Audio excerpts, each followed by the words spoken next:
lorsqu'on lui donne les moyens, on lui fait confiance. Il peut faire des miracles. Le monde, avec le minimum des moyens, il peut faire des miracles. Sans oublier, nous avons une jeunesse sportive, hein, c'est-à-dire, voilà, à l'exemple de l'équipe nationale féminine qui est qualifiée, etc., qui est des miracles, c'est des jeunes, etc. Et en parallèle, cette gestion autoritaire de la jeunesse, cet esprit-là de patriotisme, c'est-à-dire quelque part, nous avons une société un peu traditionnelle, de cet esprit patriotique, patriarcal globalement sur la société, toujours ils doivent atteindre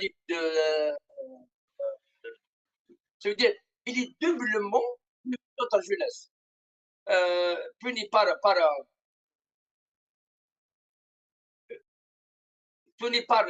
les contraintes sociales, à savoir la famille, les professionnels, et puni encore par l'État dans sa globalité qui n'a pas donné les moyens, soit sur la formation, soit pour des perspectives de travail et de stabilisation, etc. C'est pour ça qu'il a fait qu'il y a un peu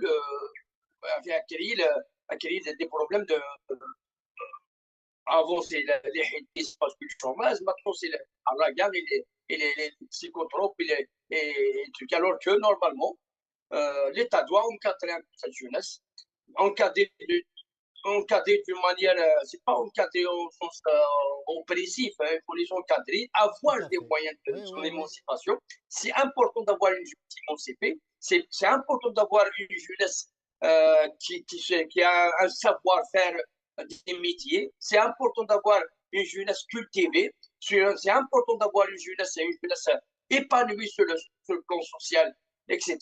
C'est important encore d'avoir une jeunesse qui pense qu'il n'y aura pas de problème, ça veut dire, à l'avenir, ça veut dire au futur, à savoir, lorsqu'il sort de sa formation, il est formé, soit dans les centres de formation, il faut avoir des centres de formation de qualité, parce que les gens qui réussissent un peu dans les études, avoir le bac, avoir le diplôme, demi-marque pour eux, mais les gens qui sont dans ce qu'on appelle c'est des gens qui sont été à côté de la ils doivent être formés dans les centres de formation, et lorsqu'ils sont formés dans les centres de formation, ils doivent avoir des perspectives de travail, d'un travail digne, ce n'est pas un travail d'esclave, etc. Tout ça fait que, c'est pour ça que je reviens, l'État doit prendre en charge. Ce n'est pas dans cette manière d'organiser, ce qu'on appelle un peu le Conseil supérieur de la jeunesse, alors c'est un coup qui est vide,